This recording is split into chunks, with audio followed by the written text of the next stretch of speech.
Donald Trump, a name that sparks intense emotions and debate around the world. From accusations of sexual misconduct, multiple indictments for fraud and obstruction of justice, to his role in the January 6th Capitol riot, Trump has been at the center of countless controversies. He has been impeached twice, faces multiple felony charges, and is often accused of undermining democratic norms. Yet, despite all this, millions of people still support him. So why is that? Hi, my name is Anthony and I have a Master's of Science in Psychology. In today's video, we're diving into the psychological reasons behind Trump's initial appeal and why so many of his supporters continue to stand by him even after all these scandals. We will explore how factors like gender roles, social identity, cognitive dissonance, and echo chambers help explain his enduring popularity. Let's break it down. To understand Donald Trump's initial appeal, we need to look beyond policy and into the psychology and beliefs of his supporters. Whether it's traditional gender roles, racial and social identity, or authoritarian tendencies, there are deep-rooted factors that explain why millions of Americans gravitated toward Trump in the first place.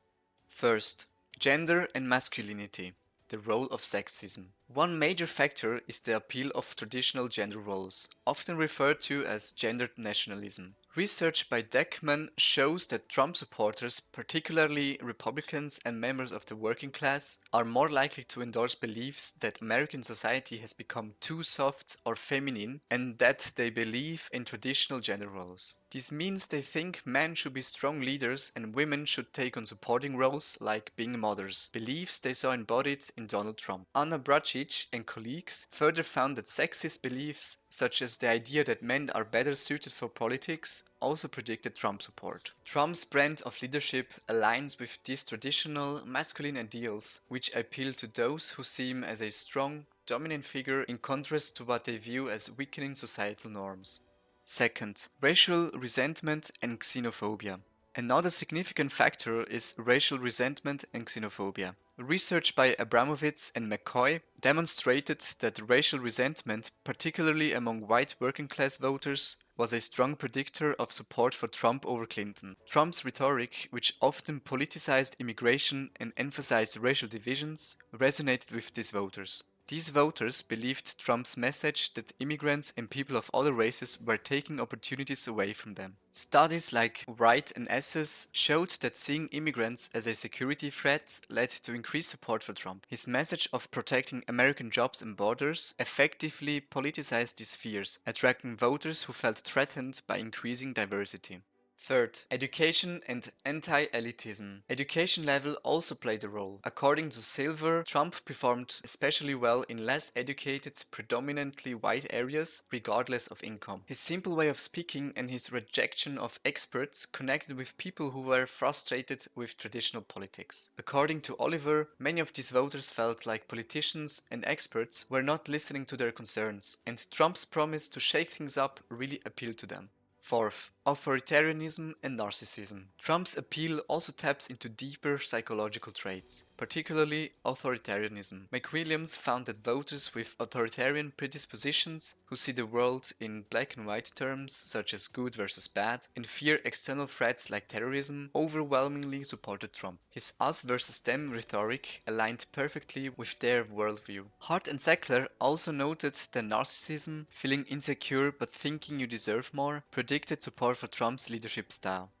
Fifth, opposition to political correctness. Another significant reason for Trump's initial support was his opposition to political correctness. Conway and colleagues found that many of his supporters were tired of feeling like they couldn't say what they really thought without being criticized. Trump's willingness to say things others wouldn't made them feel like he was defending their right to speak freely, even if what he said upset others. Sixth, regaining a sense of power. Trump made his supporters feel powerful. According to Steckler, many people who felt powerless, whether that meant losing jobs or social status, saw Trump as someone who could bring them back to a better time. His message of "Make America Great Again" gave them hope that they could regain the social-economical power they felt they had lost. Seventh, social identity and group status threat. Finally, Trump's support came from people who felt their social group status, especially white Americans, was declining because of growing diversity. Major and colleagues described this as a group status threat, where people felt like their place in society was being challenged. This was especially true for white Americans that were in rough financial situations. Trump's tough stance on immigration and political correctness made him feel like he was standing up for them and fighting to keep their group status. Setzler and Janus found that this was true for both men and women who held racist or sexist beliefs. They were more likely to support Trump because he seemed to represent their interests. In summary, Trump's initial support came from people who liked his strong leadership, shared his views on race and gender, and wanted to feel powerful again. Many also felt like he was standing up for them in a world that was changing in ways they did not like, such as concerning the economy, cultural values, or the group status in society.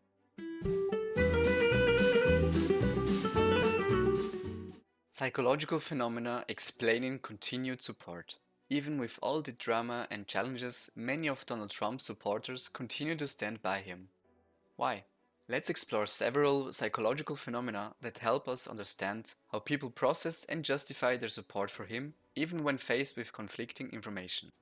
First, saving face, the social bubble, and echo chambers. One explanation is the concept of saving face, as described by Krishna and Kim. Supporters don't want to lose social standing or feel embarrassed by changing their minds, especially after publicly showing support for Trump. To avoid uncomfortable confrontations, they often unfollow or unfriend those who criticize Trump, creating a social bubble where their opinions are reinforced. This gives them a sense of safety and encourages them to be more outspoken about their views without fear of backlash from those who disagree. Through this selective process, they further create echo chambers, meaning that they are surrounded by people who share the same beliefs. Think of it this way: if everyone around you still supports Trump despite his controversies, you are likely to feel validated in your belief to keep supporting him. In face of his controversies, you may think, well, if all my friends say this is fake news, then it probably is. Oswald and Bright explored how climate change skeptic communities handle opposing information. In the community, you are surrounded by others who share the same views, so your beliefs are constantly reaffirmed. Any pro-climate change information is dismissed and ridiculed. This is probably also happening in pro-Trump echo chambers.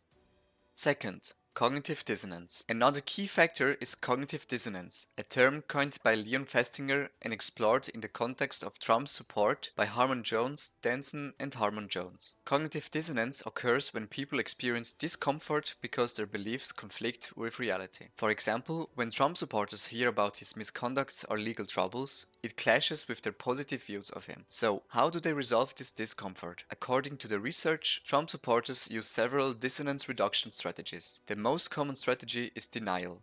They simply reject the accusations as false or dismiss them as part of a larger conspiracy. This allows them to maintain their positive image of Trump without changing their beliefs. Another strategy is trivialization, downplaying the importance of the allegations, choosing instead to focus on his policies or accomplishments. They might say, sure, he's flawed, but he's doing great things for the country. Supporters also use comparative justification, arguing that other political figures behave similarly, which minimizes the perceived severity of Trump's actions. For example, they might say, all politicians lie and have scandals, so why should Trump be any different? Interestingly, after Trump's impeachment, Harmon Jones et al. Found that supporters were more likely to emphasize his competence and love for America as justifications for their continued support. Some even went as far as saying they did not care about the allegations against him, signaling a shift toward complete disregard for the conflicting information they were presented with. Further, if you stick with supporting Trump after one controversy, you're likely to keep supporting him. Otherwise, you would have to ask yourself why you ignored the first controversy, and this would lead down a road where you would have to question your beliefs and yourself as a person. So it is difficult to admit that you were wrong.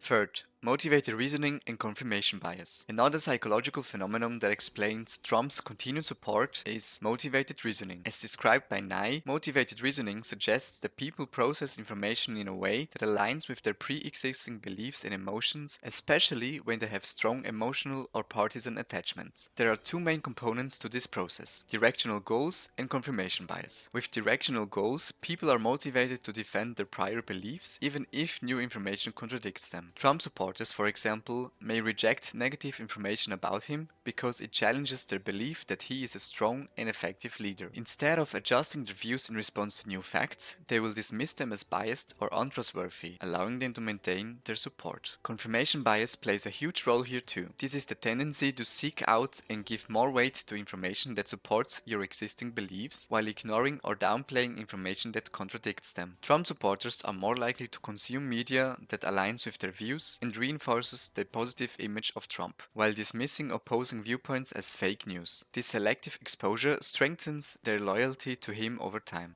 Fourth, status loss and threat to social identity. Koenig offers another important explanation for Trump's enduring support: status loss and social identity threat. Many of Trump's supporters feel that their social status is under threat, not just economically but also culturally. They believe that the traditional values they hold dear, such as hard work, family, and the community, are being overshadowed by elite, urban, and liberal values. Trump's campaign masterfully tapped into this fear, framing his supporters as part of a righteous group of real Americans who are fighting against a corrupt elite that includes both Democrats and Republicans. Trump's rhetoric painted his supporters as the victims of an unjust system that favored undeserving groups like immigrants, urban elites, and racial minorities. This sense of status loss, particularly among white working class communities, led them to rally behind Trump as someone who could restore their values and way of life. Koenig points out that this wasn't just about economic concerns, it was about defending their place in society and their cultural identity. For many, Trump's leadership represents a fight to preserve their status, which explains why they remain loyal despite his controversies. Applying general social identity research and self-worth onto the Trump situation, I think that people who struggle with low self-esteem try to boost their self-esteem by overly attaching to social or group identities, in this case, white Americans. If you then feel like the status of your ethnic group is declining and you cannot boost your self-esteem neither through your own identity nor through your group identity, you would want to raise the status of your social group.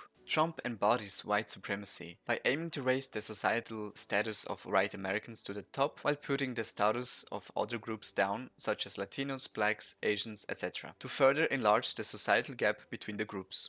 Fifth, ideological social identity. Devine describes the concept of ideological social identity, which is when people strongly identify with their political group, whether liberal or conservative. For many Trump supporters, being a part of this ideological group is a major part of their identity. Even when Trump's policies or actions conflict with their personal values, their loyalty to the group often overrides this conflict. Ideological social identity explains why Trump's supporters stick with him. They see it as part of their duty to defend their in-group and maintain a positive image of their political identity, even if it means ignoring or downplaying negative information. This also contributes to political polarization, as people with strong ICI tend to view members of the opposing group negatively, reinforcing divisions and making it harder for them to change their views. Sixth, the hero fallacy. Lastly, Pope describes the hero fallacy, where Trump's supporters view themselves as defenders of democracy and their way of life. When their actions, such as participating in protests or even violence, contradict their self-image as law-abiding citizens, they justify these actions by framing themselves as heroes in a fight to save their country. This heroic narrative helps them reduce cognitive dissonance and continue supporting Trump, even when their behavior conflicts with societal norms. By embracing this identity as saviors, they can rationalize their actions and maintain their belief that they are on the right side of history, which solidifies their loyalty to Trump. In summary, Trump's continued support can be explained through psychological phenomena like saving face, cognitive dissonance, motivated reasoning, and the defense of social identity. These processes help his supporters justify their loyalty even in the face of conflicting information and controversy. Understanding these psychological mechanisms sheds light on why Trump's appeal remains so strong despite all the challenges he has faced.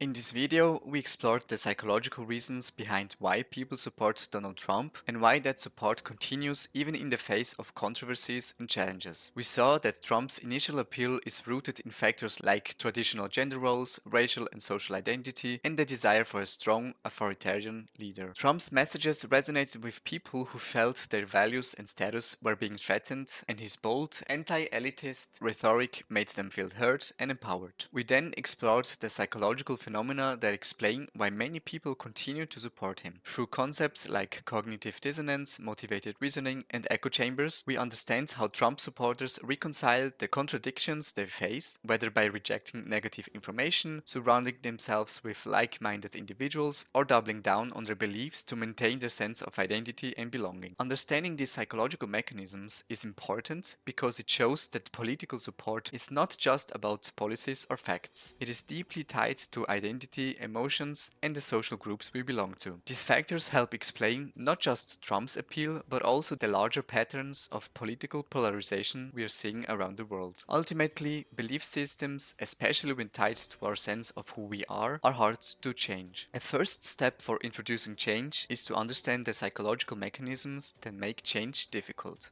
If you found this video helpful and want to learn more about the psychology behind politics, please give it a thumbs up and hit subscribe for more content like this. Let me know if you would be interested in a video where I talk about possible ways to facilitate changing beliefs. Also, I would love to hear from you. What psychological factors do you think play the biggest role in shaping political support today? Let me know in the comments below.